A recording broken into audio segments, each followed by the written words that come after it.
I'd like to start this off by asking Steve what we're talking about rare earths. And was it 100,000 metric tons per year?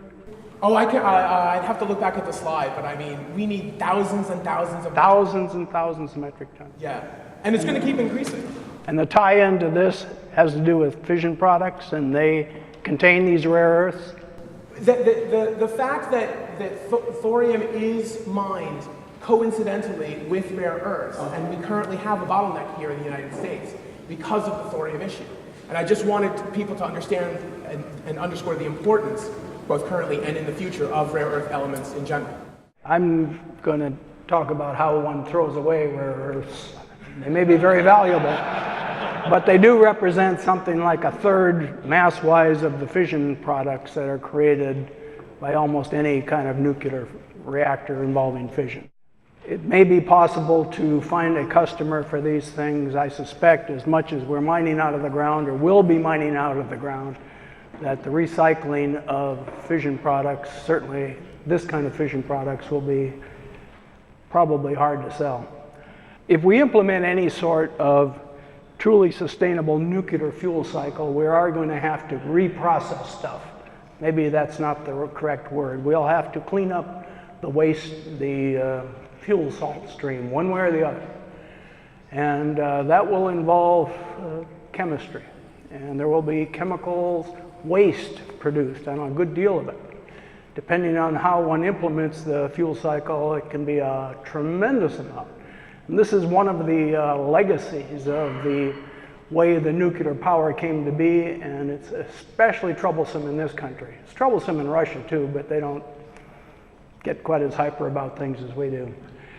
One of the issues that nuclear power has is, and it's always brought up when you get people talking about, should we do this, is the waste thing. And DOE admits right now its projected cost for cleaning up its own reprocessing waste at its own facilities now something like $200 billion. Now, wouldn't it be nice to have a couple % of that to spend developing a whole new nuclear fuel cycle that doesn't create this kind of waste? Okay, it would be nice. But one way or the other, we are going to have to clean up after ourselves. And if we are going to be accepted in this future world, we're going to have to show up front that we have addressed it already, we know how to do it. And we know how to do it in a way that is acceptable. That is, a decision maker at this point is not going to criticize you because you decided to make some mineral out of it that you can't make. Okay, why commit to a waste form? That is, once you have the waste, you need to be able to make something into it, which is a waste form. A waste form is understood to be something that if you dispose of it, put it in a hole in the ground, it's not going to dissolve if groundwater happens to break into this thing. It shouldn't be a powder. It shouldn't be a liquid. It shouldn't be readily dispersible. It should be something people feel comfortable. If necessity says that we never have a Yucca Mountain, you could still leave it wherever you generate it, basically. It's got to be tough stuff. Wind can't blow it around, and water can't dissolve it. And we need to commit to it. So I referred to the $200 billion legacy we're facing right now. It probably will not be completed. I just can't see this country, the way it is right now, spending $200 billion on the kind of waste that's been generated in the past. But we do need to commit, and it's one of the things that's been holding us back. Incidentally, that's a heck of a good book, Atomic Awakenings. My assumptions are here that waste immobilization will be a part of the system. Whatever it is we get behind and say we're going to do, we're going to tell everybody we're going to handle the waste right up front. That's what the Europeans do with their modern reprocessing facilities. They go clear to waste forms. When they dissolve the fuel, within a few days, they've got a waste form already there. They've made glass out of it. It will be completed not 40 years down the future, 30 years away. It's going to be completed quite soon. Once the stuff comes out of the reactor, we're not waiting till, for our grandchildren to do it. It's got to be done in real time, almost real time, within 5 years after removal of the reactor. And that's fine because then you're getting down to the 30-year half-life stuff is determining it. The initial burst of fission product heat is over with. 5 years is a reasonable time. your disposal form must meet stakeholder expectations. Again, wind can't blow it around, and if water gets to it, wherever you put it, it's not going to dissolve. No great leaps of faith. Okay, if we're going to convince people we are going to do this, we can't assume that there's going to be breakthroughs that people have been looking at for 30 years haven't made yet. It's got to be a technology, this waste treatment, two waste forms has got to be something that we can do now if we had the waste. And disposal forms, of course, are going to stay in situ for some time. That's why you want a good one. If it never goes anywhere, no tragedy.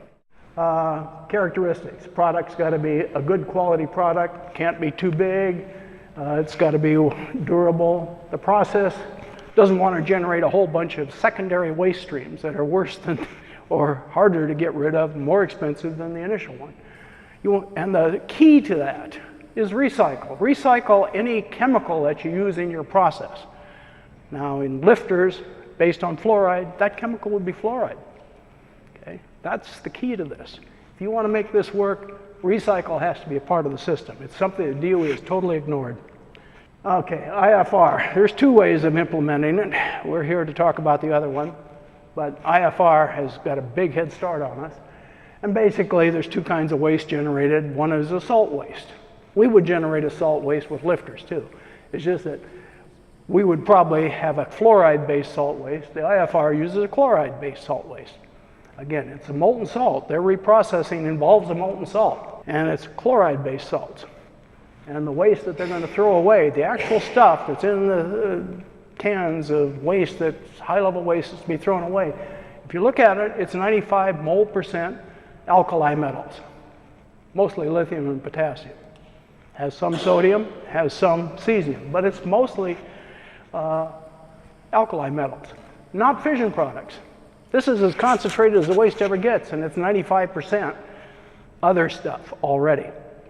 The point I'm trying to get across here is this disposal problem is an alkali disposal problem with 5% fission products thrown in on with it. So your waste form has to be able to handle alkalis. Lifter waste. If you have epithermal reactors, like they will probably be, moderated in some way or another, then the salt will be a fluoride salt, FLiBe, probably. But the waste will be a mixture of fluoride salts. And if we implement a fast reactor for one reason or another, it would be chloride salts. The waste streams would be very similar to those for your IFR, but they're salts. Okay, the basis lifter waste stream, this is the basis I use because it's where a source where I could get definite numbers for how much is that to be produced by a gigawatt's worth of electricity production over a year. About 4 tons of sodium and magnesium fluoride pellets containing some fission products, mostly as fluorides. You're going to have 4 tons of that stuff, and it's mostly sodium fluoride. Then you're going to have 1 ton each of lithium fluoride plus involatile fluorides. This is from a distillation process. You generate this you have a separation so that you can put the salt back, the useful salt back into the reactor. You're getting a ton of this stuff. And then you get aqueous waste. And the aqueous waste turns out to be mostly potassium fluoride. That's what it'll actually be. It's from a scrubbing solution which absorbs HF, makes potassium fluoride. So your waste is, again, 95 mole% alkali metals, in this case, as fluorides. That's what your waste actually would be. And, well, you got to make a rock out of it, something that's durable, something that doesn't blow around on you. Glass is what you want to make. And the process to make glass is called vitrification. Anyhow, when folks talk about disposing of halide-based waste, okay, when they think chloride, they think, sodalite, because out there in Mother Nature has made a mineral which contains some chloride, which is relatively insoluble. And sodalite jumps into their mind, so that's what they base their waste form on. That's what DOE did. Folks developing the IFR, liquid metal fast breeder reactor system, their whole waste form development program was based around the assumption they're going to make sodalite. In the case of fluoride-based salts, the first thing comes to mind, apparently it's come to mind several times, is to make this crystalline mineral called fluorapatite. Nice mineral. The problem is it's 3.7 weight% fluoride, and much less than that weight percent of other stuff. When you look at the overall, if by the time you ended up making this stuff, your waste form would contain less than a half weight% fission products. So you'd have to make 200 tons of stuff to get rid of 1 ton of fission products. Very dilute. They can't contain much of what you're trying to throw away. So the ceramic waste forms, where you're trying to make a crystalline waste form, don't contain much waste. And glasses are basically a solvent. You create a insoluble matrix and you can put stuff into it. You can put just about anything into it. Up to maybe 20, 30 weight% of stuff can go into a glass, and it's still a glass. The only way that stuff can get out is if the glass itself dissolves. So you have to dissolve the glass to get the stuff out. Okay, and what dissolves most easily in a glass made of alkali? Alkali. So it's really the making of a waste form, a waste like this. The goal is to keep alkali from leaving, because if the alkali leaves, then other things, the stuff, the plums that are in the pudding will also get out. If the alkali doesn't leave, then everything's good. The fission products are in it. So what we're trying to do is immobilize alkali some way, and glasses do a fine job of that if you do it right. And they're very simple to make. All you do is throw stuff in a pot and melt it. You're not trying to create conditions where a specific mineral is formed. You're throwing stuff in a pot and melting it. That's what vitrification is. It is pretty simple, really simple. Okay, to make all this work, the halide. There's no reason to throw away halide, and that's certainly not anything as expensive as a high-level waste form. Okay, because they're not particularly toxic. If they're there as ions, they're not toxic at all. Fluoride ion you put on your teeth, you eat it as salt. It's easy to make it convert fluorine and chlorine to those forms. They're not toxic. In terms of, are they radioactive? They're not radioactive. So why spend $1 million per cubic meter throwing away fluoride, especially when you're using it in the process? Okay, so recycle the stuff. There's lots of reasons for doing it. There's glasses. You're going to make glass. There's 3 different kinds of glasses out there. There's the borosilicate glass. The DOE has focused on an awful lot. Some cases make sense. Other cases makes less sense. Russia focused on aluminophosphate glass for the same ways. But tremendous amounts of both of those glasses have been made.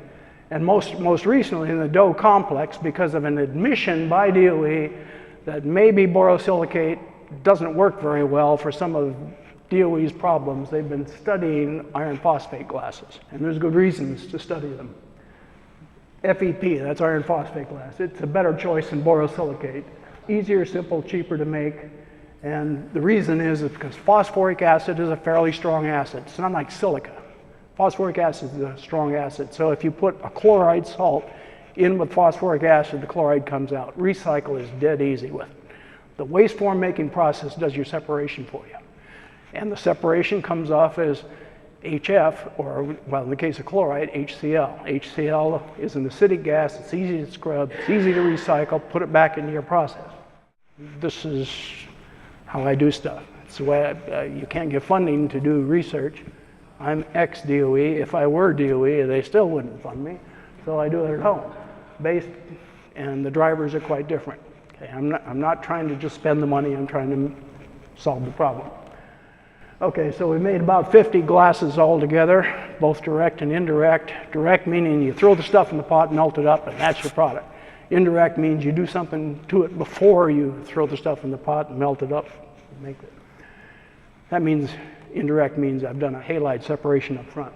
Specimens were tested by DOE's own leach protocol. You grind this product into fine particles, you put it in boiling water for a week, and you determine what's in the water. And you compare it to DOE's own standard for their high-level waste glass. That's what a glass looks like. So it's stuff in the center of my mortar. Okay, and that's a glass. There's the crucible it was made of. I won't show you don't have enough time to show you the furnace it was made of. This is what the direct bit means, everything thrown in the pot. And on the left-hand side, we have iron phosphate, sodium fluoride. The other ingredients for the iron phosphate glass are phosphoric acid and iron oxide. Put in that, you melt it up, and you can see it's not very shiny. Okay, if you do the same thing with chloride, sodium chloride as opposed to sodium fluoride, you get this nice, lovely, shiny glass. You see, that looks more like a glass. And for comparison side, we've got some melted EA glass, the borosilicate glass, also containing iron. The two on the right are true glasses. The one over there is a mixture of glass and a ceramic, well, actually a crystalline material, okay? But that's what they look like. And these two are glasses, and that's a glass ceramic over there. Characterization, okay, well, you look at it, it tells you a bunch. Is it clear or is it not clear? Okay, is it shiny or is it not shiny? Mass, okay, you weigh everything going in, you weigh what's coming out. Does it agree with what you would like it to? That is, the assumptions, are you driving off all the halide? Because you can tell that. Halide comes off, it has to be replaced by something else which weighs something else. So it's either meets expectations or it doesn't. And then, of course, the leach test. Grind it up, put it in hot water and see how much stuff is in the water. And that's very easily done. I said, this is all about retaining alkali metals. And when alkali metals dissolve out of a glass and go into water, they create a salt solution. The conductivity, electrical conductivity of a salt solution tells you how much salt's in it. And that's why I'm able to do this stuff at home. And you can compare it to the same thing that you get with the EA glass that you purchased from DOE. Okay, chloride salt-based waste. I got this stuff published, stuff I did in my basement, right down there. In fact, it's coming out this month. It's June issue of Nuclear Technology. It has my paper in here. And this one addresses the chloride waste. That would be a fast lifter or IFR waste. And it's very easy to do this stuff because all you have to do is throw everything in a pot. The HCl comes out. There's no prior separation involved. You get a nice glass, and the glass is better than DOE standard. Very simple to do. Fluoride-based salt waste, the direct process creates a glass that has crystals in it. Crystals containing leachable fluoride. And it turns out that's not a good product because you can come up with a scenario that's realistic. If you put the stuff in the ground, water gets to it, the water's moving, it's going to dissolve pretty quickly. The bottom line is you have to separate the bulk of the fluoride before you make a glass if you're going to throw away this stuff. But it turns out it's easy to do. But the fact is that the direct process doesn't work very well. Nitric acid increases vapor pressure. I've done it quite a number of times. Most important is this process, adding nitric acid, driving off the HCl. It's easy, or HF. It's easy to recycle fluoride, and it's easy to destroy the NOx. Because NOx is so reactive, as is nitric acid, that you can convert it to nitrogen chemically, very simply, very cheaply. So it doesn't create an incidental waste. It's cheap to do. That's how I did it. This is large scale. My small scale ones were much smaller than this, but this is a frying pan, an aluminum frying pan with Teflon on it. You put sodium fluoride in it, you add nitric acid to it, heat it up, and boom, you've done your separation. Even DOE could do this for less than $1 billion. Okay, these are what the products look like. Again, on that side over there is the direct one containing the crystals of water-soluble stuff. Over here is the true glass, which has very good leach properties. Leach test results. Over there on that axis we have the fraction of alkali which leaches in at the end of, well, whatever period of time we've got here on the bottom. For the PCT test, DOE's standard test, that's 7 days at 90 degrees and so forth. Their glass, the reference, about 16% by this test goes into solution. 16% of DOE's glass has dissolved in that time, releasing its alkali into the water. These glasses that you create this way are about 8 times better than that. It's very simple, and it's very cheap. We can do this. Off-gas treatment, stuff comes out of the pot when you do these boil downs and when you make glass. What you want to do is filter them out of the air, and you want to capture the fluoride, and you want to capture any particulate matter that comes out and any volatile fission products. You trap them and you destroy the NOx. So 3 things. You want to capture the fluoride so it can be recycled. You want to destroy the NOx and you capture the fission products. Okay, and the way to do it is with hot carbon. This is a reactor. The gas comes in the bottom containing nitric acid and HF, NOx, fission products, and steam. Because remember, this is water, nitric acid, HF. So these gases are going to be coming out of that thing. If you react them with carbon at about 500 degrees, the carbon will quantitatively reduce everything to nitrogen. All the oxidized nitrogen species will go to nitrogen gas. But the fission products, these are metal fluorides for the most part, are reduced right down to metals. And the metals are not volatile. They stick to the carbon. And they will stay in there until the carbon's burned up. When the carbon particles get small enough, they blow out and you can capture them in a downstream cyclone filter. So the fission products will be capturable. A small amount will be mixed up with graphite and as a fine dust, a small waste stream. This is a system where salts go in the one side, recycled water goes in this side, fluorides are taken out the bottom, converted to sodium fluoride, one of the main reagents used in the process, or to FLIBE, or whatever it is you want, and they can be recycled, and then the fission products all end up in glass. Yeah, there's several ways to deal with this carbon fission product mess, but probably the best one is take this stuff, burn off the residual carbon on it, and put it back into the melter. If you've got an efficient recycle loop, you can even get technetium and iodine to stick in glass quite efficiently. And the folks at Catholic State University proved that. Summary, we can't keep kicking this waste can down the road. We certainly don't want to start off trying to sell people on lifters unless we've got an answer for the waste question. And I think we have an answer. It's pretty easy to vitrify this stuff if you're willing to recycle. And we should want to do that anyhow. Vitrification. If you suggest we're going to do anything but turn it into glass, everybody's going to raise their hackles because vitrification is what the world does with high-level waste. So we can do it too. Halide recycle makes it practical, and using the assumptions that from that Oak Ridge paper about the amounts of salts and the types that were created, we're talking about a gigawatt year's worth of electricity generating a 6.5 cubic meters worth of glass, which would be a little bigger than this if this were a cube, but not much bigger than this. So a big reactor running for a year generates a waste form a little bigger than that thing is. And it turns out to be about the same amount if you're running an IFR. In the UK, there is a vitrification plant in Sellafield. Do you happen to know whether it matches your high standards in your basement? Borosilicate glass, and they're making a borosilicate glass out of the waste generated by a Purex plant.